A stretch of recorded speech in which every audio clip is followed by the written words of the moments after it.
Halo, selamat pagi. Assalamualaikum warahmatullahi wabarakatuh. Senang sekali pagi ini teman-teman kita masih diberi kesehatan oleh Allah Subhanahu wa taala dan kita masih bisa bertemu di dalam channel YouTube Nelly Andriani. Nah, terima kasih sekali buat teman-teman yang selalu mengikuti video saya ya. Moga-moga apa yang saya sharingkan itu bisa bermanfaat buat teman-teman semua. Nah, pagi ini saya mau sharing kepada teman-teman ya. eh, Kenapa saya tidak berbisnis sabun ya teman-teman. Jadi ceritanya ya kira-kira di tahun 2000 di tahun 2012 ya teman-teman, kira-kira tahun 2012 ya.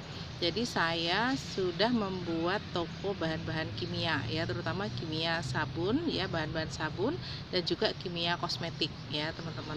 Nah, di dalam perjalanannya ya, bahan kimia itu memang banyak sekali peminatnya karena marketnya itu sangat luas ya. Jadi kita tahu bahwa setiap orang, setiap rumah, setiap toko, setiap rumah makan, setiap rumah sakit, setiap pabrik ya, mereka selalu menggunakan yang namanya sabun ya, atau bahan pembersih apa saja ya teman-teman. Jadi mulai dari sabun cuci piring, kemudian sabun cuci tangan, sabun sampo, sabun mandi ya. Jadi pasti mereka menggunakan yang namanya sabun.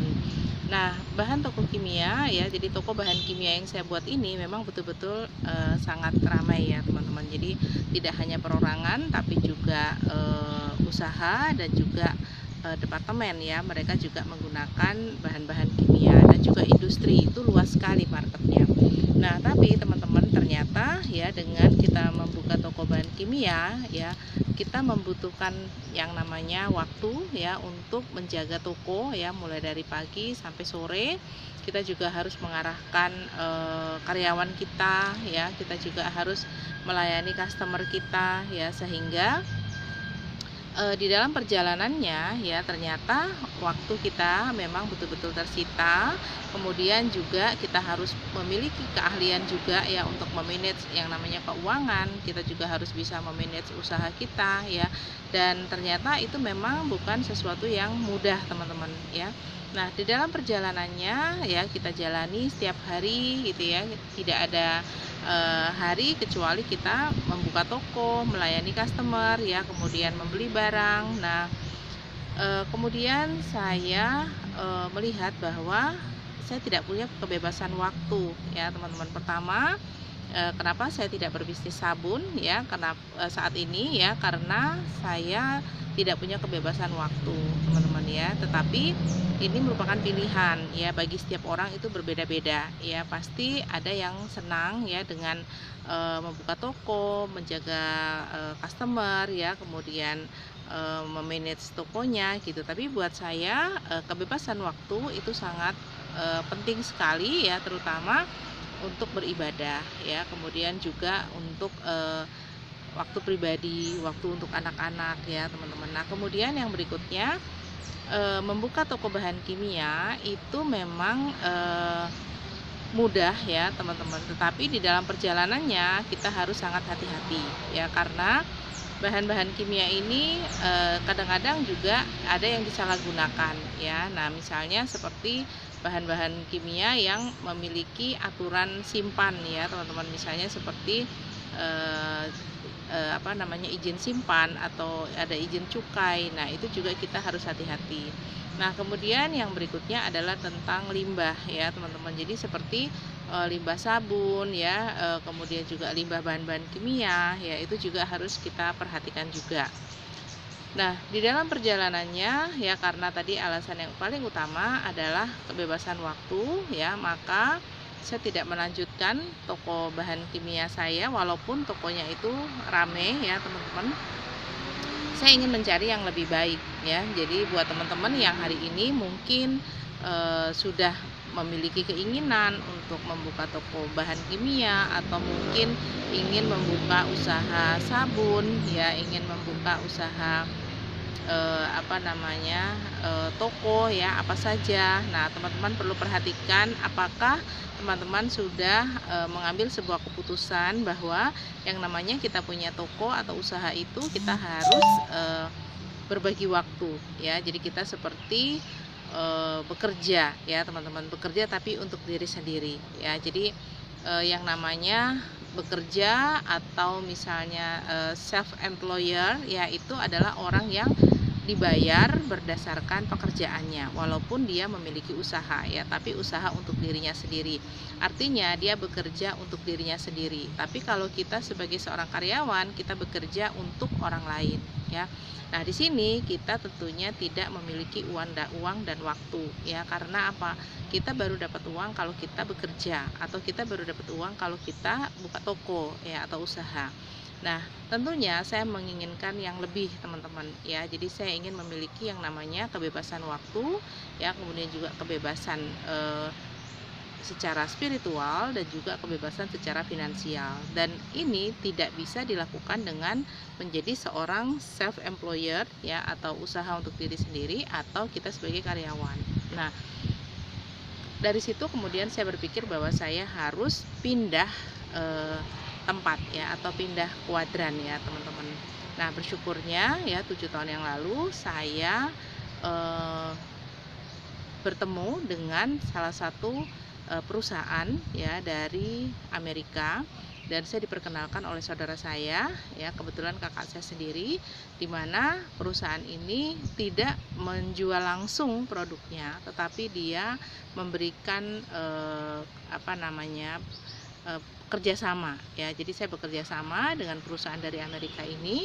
Nah, saya seperti memiliki perusahaan teman-teman, tapi saya tidak perlu memikirkan semuanya ya. Jadi kalau tadi punya toko saya harus memikirkan semuanya, tapi dengan kita berpartner ya, maka kita tidak harus memikirkan semuanya. Nah, apa saja yang harus saya pikirkan ketika saya memiliki toko sendiri ya, yang sudah saya jalani. Ini gambaran buat teman-teman sekalian ya, supaya apa yang saya jalani ini, ketika teman-teman merasakan hal yang sama ya, maka teman-teman harus berpikir untuk meningkat lebih tinggi daripada yang sudah teman-teman jalani sekarang ya. Jadi pengalaman saya ketika saya memiliki toko bahan kimia ya, dan juga toko bahan-bahan kimia makanan, bakery ya. Pertama ya, teman-teman harus memiliki izin ya. Jadi teman-teman harus punya izin yang berkaitan dengan usaha tersebut. Nah, kalau misalnya izin toko bahan kimia ya, teman-teman harus memiliki izin khusus untuk toko bahan kimia ya, karena ini nanti berkaitan dengan yang namanya izin limbah ya. Jadi ada dampak lingkungannya.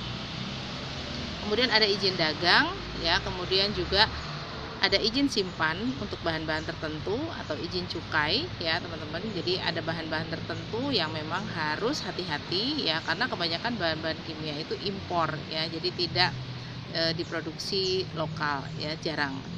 Nah, kemudian selain izin itu, kita juga harus memperhatikan tempat untuk menyimpan produknya, karena bahan kimia itu tidak mudah seperti menata bahan-bahan makanan ya, atau bahan-bahan yang umum dijual di toko-toko ya. Tetapi bahan kimia ini harus hati-hati, karena tidak semua bahan kimia itu bisa kita tata berdekatan ya, karena dia ada juga bahan yang berbahaya. Ketika dia berdekatan ya, itu bisa berbahaya. Nah, kemudian juga menaruhnya harus pada tempat juga yang aman ya. Jadi misalnya seperti resin misalnya ya, resin itu tidak mudah ya menyimpannya, karena kalau kita taruh di atas plastik ya, seperti karpet yang dari plastik, maka dia akan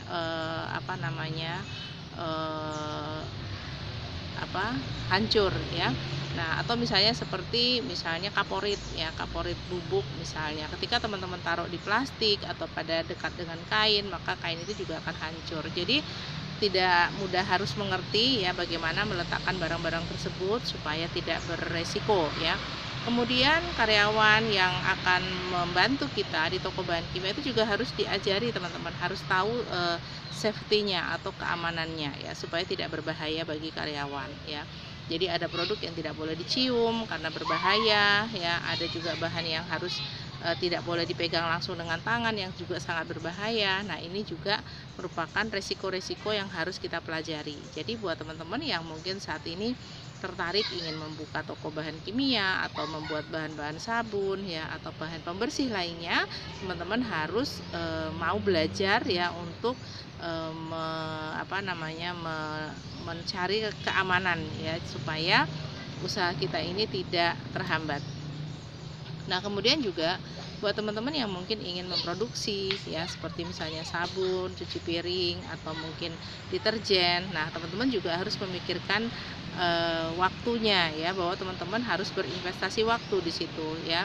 Karena yang namanya usaha memproduksi sabun dan lain-lain ini merupakan yang namanya tahap awal ya, teman-teman masih menjadi seorang self employer atau berusaha tapi untuk diri sendiri hasilnya ya. Kita belum melibatkan orang lain seperti karyawan atau partner dan sebagainya ya, sehingga teman-teman harus mengerti bahwa konsekuensinya teman-teman harus membayar harga dengan uang dan waktu ya. Jadi teman-teman harus memberikan waktunya, memberikan juga uangnya untuk mendapatkan hasil ya. Nah, kemudian yang harus teman-teman perhatikan juga ketika membuka toko sendiri ya, toko-toko bahan kimia atau mungkin toko sabun ya, atau bahan-bahan sabun ya, teman-teman juga harus memperhatikan yang namanya pemasaran ya. Jadi kita harus mempelajari juga bagaimana memasarkan produk-produk yang kita akan jual ya. Jadi teman-teman harus juga masif ya, untuk mengabarkan kepada semua orang ya di sekitar kita, atau mungkin melalui sosial media ya, bahwa kita punya usaha toko bahan kimia atau toko bahan-bahan sabun tadi ya, teman-teman. Nah, jadi upaya ini harus teman-teman lakukan terus-menerus ya, selama usaha itu berjalan. Teman-teman harus terus melakukan yang namanya semua kegiatan tadi ya. Nah, begitu juga tentang yang namanya manajemen toko atau manajemen usaha ya, teman-teman harus mengatur berapa pemasukan, berapa target yang ditentukan, berapa keuntungan yang diinginkan ya, kemudian bagaimana pengeluaran. Nah, ini juga harus harus betul-betul dikerjakan, sehingga teman-teman akan bisa melihat ya bahwa usaha ini layak untuk kembangkan, atau teman-teman ingin meningkat kepada yang lebih baik lagi. Nah, pengalaman saya ini membuat waktu saya sangat tersita, teman-teman, karena saya merupakan orang yang melankolik ya. Jadi saya orang yang fokus ketika melakukan sesuatu, sehingga membuka usaha seperti ini akan sangat menyita waktu, energi, dan pikiran saya ya. Jadi ketika ini dijalankan, saya berpikir bahwa saya ingin memiliki yang namanya kebebasan waktu, tetapi dengan cara membuka usaha ya, teman-teman. Tentunya kita tahu bahwa menjadi seorang self employer atau memiliki usaha sendiri ya, maka kita mengerjakan sendiri, kita juga akan menggaji diri kita sendiri, kita harus menanggung resikonya sendiri ya, teman-teman. Nah, disinilah saya kemudian mengambil sebuah keputusan ya, kenapa saya tidak melanjutkan usaha sabun saya ya, karena waktu, tenaga, pikiran ya betul-betul harus dicurahkan 100% ya, teman-teman. Nah, begitu juga kalau kita memiliki karyawan 1-2 orang, kita juga harus bertanggung jawab terhadap mereka ya. Jadi kita harus menjaga kesehatan mereka, harus juga membayar mereka tepat waktu ya, teman-teman. Jadi itu merupakan konsekuensi yang harus kita jalani ya. Nah, kenapa saya tidak melanjutkan bisnis sabun ini? Karena saya ingin memiliki kehidupan yang lebih baik lagi ya. Jadi dengan cara yaitu berpartner. Nah, bersyukur selama 7 tahun ya, saya sudah berpartner dengan perusahaan dari Amerika, dan saya sangat merasakan bahwa hal ini lebih baik buat saya ya. Kenapa, teman-teman? Karena kalau di bisnis konvensional ya, ketika kita ingin memiliki sebuah produk ya, maka kita harus memiliki legalitas ya.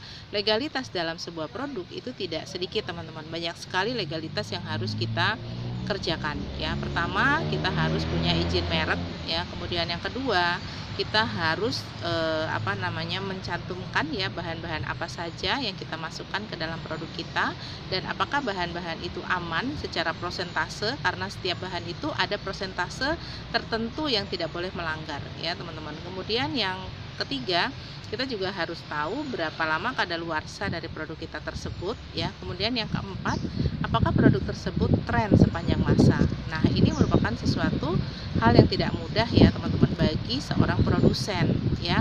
Jadi misalnya seperti masa dimana batu akik itu sangat booming ya, teman-teman ya. Semua orang menjual batu akik ya, dan harga batu akik sangat tinggi sekali, dan masa penjualan batu akik ini ternyata tidak bertahan lama ya teman-teman. Kemudian dia hilang ditelan oleh waktu dengan tren yang berikutnya lagi. Nah kemudian teman-teman mungkin ingat ketika ada trennya tanaman gelombang cinta, di mana harga satu tanaman gelombang cinta itu bisa puluhan juta teman-teman. Sehingga begitu banyak orang kemudian menanam tanaman gelombang cinta ya, karena mereka tertular ya oleh viralnya tanaman gelombang cinta yang katanya sangat laku keras dengan uang yang sangat tinggi. Kemudian orang berbondong-bondong menanam tanaman gelombang cinta, tapi ternyata trennya tidak bertahan lama ya, kemudian tergilas oleh tren yang lainnya lagi.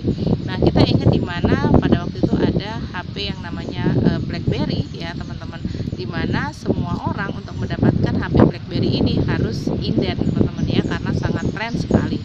Nah, sehingga semua orang berebut ingin memiliki HP BlackBerry tersebut. Tetapi kita tahu teman-teman, kemudian HP BlackBerry ini juga tergilas oleh tren yang berikutnya lagi. Nah, sehingga buat teman-teman yang mungkin ingin membuat sebuah produk, teman-teman harus berpikir jangka panjang ya. Apakah produk yang teman-teman buat tersebut merupakan tren yang akan selamanya dibutuhkan oleh semua orang ya. Apakah produk kita ini memiliki marketing yang sangat baik ya teman-teman, sehingga dia tidak tergilas oleh tren yang lain-lain ya teman-teman. Nah jadi kenapa saya memilih berpartner dengan perusahaan dari Amerika yang bernama Nuskin Enterprises ini, karena saya sangat mempelajari ya bahwa mereka sudah memproduksi produknya sendiri ya. Jadi mereka memproduksi produknya sendiri, mereka tidak memesan dari pabrik orang lain ya teman-teman, sehingga mereka sangat mempelajari ya bahwa ketika produk itu akan mereka luncurkan, mereka sudah memiliki ahli-ahli yang tidak perlu saya membayarnya ya teman-teman, tidak perlu membiayainya, mereka sudah membiayai semuanya ya, tentang penelitiannya, jurnalnya, kemudian juga apakah produk ini akan tren di pasaran, saya nggak perlu mikir teman-teman ya. Jadi ini merupakan tanggung jawab dari mereka ya. Apa yang saya lakukan, saya mengerjakan bagian saya ya, yaitu bagaimana saya men-sharingkan ya tentang bisnis ini kepada begitu banyak orang secara profesional, layaknya seperti saya memiliki perusahaan sendiri ya. Walaupun kita memiliki perusahaan sendiri, maka kita harus mempromosikan produk kita teman-teman kepada orang lain ya. Di samping kita memikirkan penjualannya, kita juga harus memikirkan bagaimana keuangannya, kita harus berpikir bagaimana sumber daya manusianya ya. Maka kita sebagai pemilik, sebagai owner harus memikirkan semuanya sampai kepada marketingnya ya. Nah tetapi dengan saya memilih bekerja sama dengan perusahaan yang sangat profesional, saya tidak perlu memikirkan semuanya ya. Jadi saya hanya mengerjakan bagian saya, menjadi partner dari perusahaan ini ya. Dan legalitasnya yang pasti sangat aman ya. Saya tidak khawatir produk ini akan expire, karena produk ini akan di maintain oleh staf-staf dari perusahaan ini ya. Kemudian juga penyimpanan barang itu juga perusahaan yang sudah atur ya. Kemudian pembagian hasil ya, pembagian hasil kepada customer ya, kemudian kepada partner, itu mereka sudah punya manajemen yang sangat baik ya. Nah jadi seperti saya memiliki perusahaan sendiri, tetapi saya tidak perlu melakukan semuanya teman-teman. Nah begitu juga buat teman-teman yang mungkin saat ini memiliki pengalaman yang sama dengan saya ya, atau mungkin teman-teman sudah punya usaha yang sudah berjalan lama ya. Mungkin teman-teman sama dengan saya, teman-teman tidak memiliki kebebasan waktu secara juga kebebasan keuangan, kebebasan secara spiritual ya. Nah teman-teman bisa melompat ke yang lebih baik lagi ya, seperti yang saya lakukan, yaitu berpartner teman-teman. Nah itu yang kemarin disarankan ya oleh Presiden kita Pak Jokowi, bahwa kalau kita kerja sendiri itu memang akan sangat lambat dan sulit mengambil sebuah keputusan ya. Maka kita harus berpartner, dan ketika kita berpartner jangan setengah-setengah teman-teman. Kita berpartner betul-betul dengan perusahaan yang sangat besar dan juga sangat profesional ya, seperti yang saya lakukan. Jadi saya bekerja sama dengan perusahaan yang sangat besar, di mana perusahaan ini membuka usahanya itu di 54 negara ya, salah satunya di Indonesia. Dan kita bisa melakukan bisnis kita ini tidak hanya di Indonesia, tapi kita bisa melakukannya di seluruh dunia ya. Jadi kita bisa memiliki market dimanapun, tidak hanya terbatas di negara kita saja. Nah, itu yang membuat mata saya terbuka bahwa ada usaha yang lebih baik lagi yang kita bisa lakukan, ya, dimana kita bisa bekerja sambil dibayar, ya teman-teman, dan ini sangat luar biasa. Jadi bagaimana kita berpartner dengan perusahaan yang sangat besar, ya, supaya kita memiliki punya rasa memiliki perusahaan yang besar juga, teman-teman. Nah, di samping itu saya juga belajar, ya. Nah, ini yang buat saya ingin sharing kepada teman-teman, ya, terutama subscriber saya, ya, yang mayoritas ingin tertarik sekali dengan usaha sabun, ya. Jadi untuk usaha sampingan, ya, teman-teman boleh lakukan, ya, jadi sebagai tambahan penghasilan, ya. Tapi kalau teman-teman ingin berbisnis, ya, teman-teman harus berpikir 2 kali, ya, supaya teman-teman tidak berhenti di tengah jalan. Kalau misalnya memang itu menjadi sebuah keputusan, ya, maka teman-teman bisa jalankan. Tapi kalau hanya untuk sabun yang mungkin dipakai sendiri, ya, atau mungkin untuk teman-teman, ya, atau mungkin hanya untuk sebagai kesibukan atau tambahan penghasilan, boleh-boleh saja, ya, teman-teman. Itu sangat baik sekali, ya, supaya kita bisa produktif setiap harinya. Tapi kalau teman-teman ingin memiliki sebuah bisnis, ya, maka teman-teman harus berpikir jangka panjang, ya, teman-teman. Nah, itu yang saya bisa sharingkan kenapa saya tidak berbisnis sabun saat ini, ya, teman-teman, karena saya sudah pernah melakukannya dan saat ini saya ingin memiliki usaha yang jauh lebih baik lagi dan juga memiliki efek yang sangat besar dalam kehidupan saya, karena kita akan semakin menua, ya, dan tenaga kita akan semakin terbatas, ya, teman-teman, dan bisnis itu harus bisa diwariskan, ya. Oke, teman-teman, terima kasih buat teman-teman yang sudah mengikuti video saya. Mudah-mudahan sharing saya bermanfaat. Selamat pagi, sampai jumpa pada video yang berikutnya, ya. Jangan lupa teman-teman bisa like, ya, kemudian share, ya, dan juga subscribe video saya supaya saya bisa memberikan sharing pengalaman lagi kepada teman-teman menjadi lebih baik lagi dan kita bisa ketemu di video yang berikutnya. Selamat pagi, assalamualaikum warahmatullahi wabarakatuh.